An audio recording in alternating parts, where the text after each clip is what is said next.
shop survive in my neighbourhood, because shit, the only time we shop there is when they're shut. What's the point of buying something from the shop when you can get it off one of your mates? Brand new, half the cost, you get better range of products, better service and shit these days in my neighbourhood, you can get stolen goods on lay-by. It's beautiful thing. I'm going to tell you this, caught up with one of my many dole mates, right, the other day. He's classic, this bloke, he's 35 and he's looking for his second route. Now, the reason I say second is because he gave up looking for his first. It was taking too long. He said, fuck it, I'm going for my second now, you know.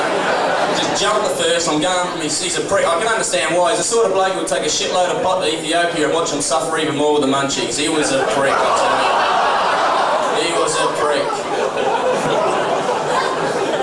He's doing night shift at the moment. At night he's shifting a lot of stuff, but I haven't seen him for a while. You know. I asked him how he's been going. He says, yeah, pretty good. I've moved into this new place. I said, that's excellent, mate. You know, what's it like? Oh, it's unreal, mate. I tell you, it sits on a huge 10-acre block. It's got a huge pool, spa and sauna. It's got a tennis court under lights and it backs up to a golf course. I thought, fuck, that's excellent, mate. Good to see things are really kicking, you know. Whereabouts is that? He says, oh, Gawler Caravan Park. I've got a tent there. Yeah.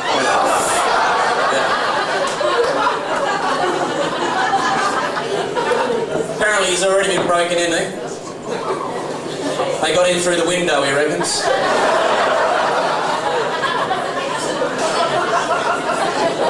So that's where I was always lucky, folks, because I grew up in a house. I don't even call it a house, that was a trust house, a fucking half house, isn't it? It's got a fence running straight down the barsy middle of it, isn't it? You know those half houses, they got the bench seat of the HQ Holden sitting on the porch, heavily disguised as a couch, cardboard for windows, missing bricks, graffiti everywhere, broken toys, used nappies out the front with the 5 rusted out cars in the back waiting to be fixed. Yeah, I grew up in one of those half houses, right? With me mum, 14 dads, 6 brothers, 4 sisters, 2 dogs and a cat, which I don't think we owned.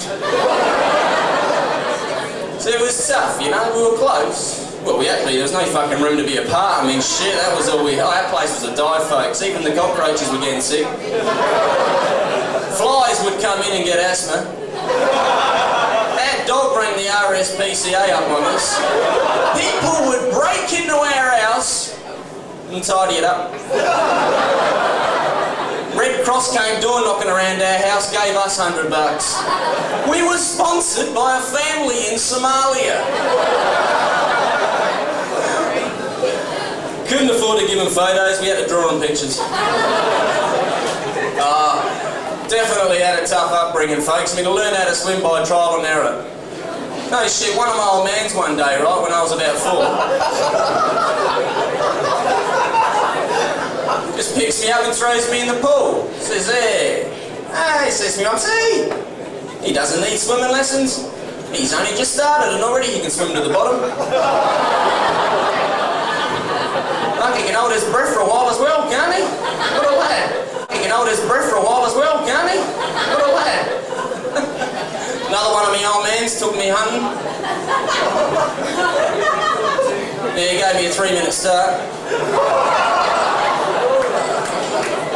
Then he went deep sea fishing and fuck, was that a long swim back. I was in charge of Burley, I had to cut myself 3 times and swim around the boat.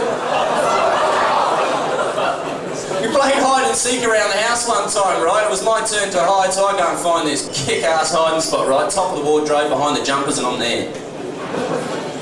Fucking 2 hours later, I'm still in my kick-ass hiding spot, top of the wardrobe, behind the jumpers, and you finally get the option. Oh. I go down the lounge room, find out what's going on. The old man's in there watching the telly. I said, what's going on? I thought we were playing. He just turns around and goes, found you.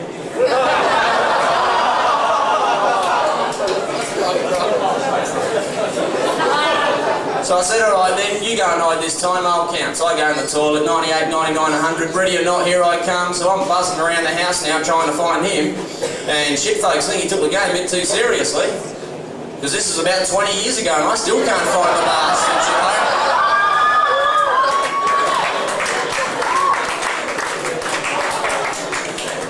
Went to a pretty tough school, the bus would only slow down to drop us off. You it turned up, you're considered to be gifted and talented. Even the teachers are wagging our lessons, man. We did subjects like Grand Theft Auto and coping with jail. In home ec, we made balaclavas. Tech studies, we made pipes and bombs. For science, we set up a speed lab, and for maths, worked at how much we'd be making from it, you know? I'm a pretty shit school, but our needle exchange program was second to none, I tell you. I remember when I was about 10, right, I thought, here's me chance to take up horse riding. The opportunity was there. Heck and bang, I'm on. Unassisted, and I'm away. I started thinking, this is a fucking doddle, isn't it? Then I started slipping off the saddle, and I'm falling to the side. I'm grabbing the horse around the neck, trying to hold on the main horse. Didn't give a shit. So you're not making me look bad just because you can't ride a fucking horse, right? So I think I'm going to get trampled on. So I kick away from the horse, right? My foot gets caught in the stirrup. So now I'm bouncing around, right, next to the horse, my head smashing into the ground, just about to slip into unconsciousness, right? When the manager from Woolworths spots me and shuts the machine down. Fucking lucky, man. Last time I ever went shopping with Mum. Stayed in this motel once with my missus. Our room had a skylight in it, which was weird because our room's above us. But anyway, the next morning I go down to pay the bill, $150. I said to the bloke running the show, I said, $150, mate, that's a bit rich. All we done was sleep in a bed. He says, well, sir, were you not aware we have in-house movies available for you all night? We have a huge pool, spa and sauna for your use. In fact, there was a continental breakfast waiting for both of you this morning. I said, well, shit, mate, there could have been, but I didn't have to use any of that. He says, well, I'm sorry, sir, the opportunity was there. In fact, you never took it up, it's purely your decision. I said, yeah, no worries, mate, it's $50. He says, look, hang on a minute, sir, it was $150. I said, yeah, I know that. I'm charging you $100 for sleeping with my missus. He says, but I didn't sleep with the missus. I said, yeah, I know, but the opportunity was there. The fact you never took it up was purely your decision, isn't it?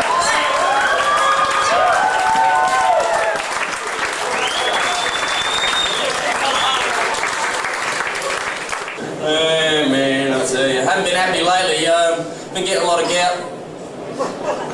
Been having a lot of gout problems lately, folks. No shit, every morning I lie in bed, my missus run my hand down the inside of her thigh and I keep getting gout. Gout.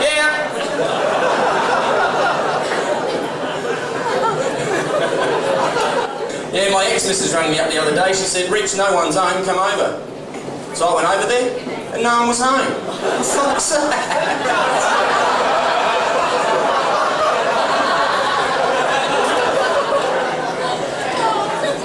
It's my missus' birthday coming up soon. I asked her what she wanted for her birthday. She said, oh, just give me anything with diamonds in it, so I bought her a pack of cards.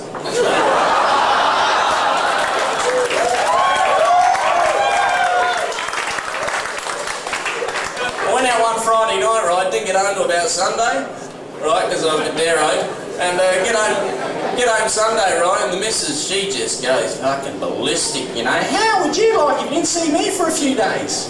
And I thought about that. That'd be fucking crazy, you know? Thanks very much. Anyway, next morning I didn't see her. Following morning, still didn't see her. By the third morning though, the swelling had gone down. I could just see her out the corner of my left eye. You don't say that shit to my missus, I tell you. Wake up this morning, I'm checking through my floor drape, because that's where I keep all my clothes, right, my floor drape. So I'm searching through my floor drape for something to wear.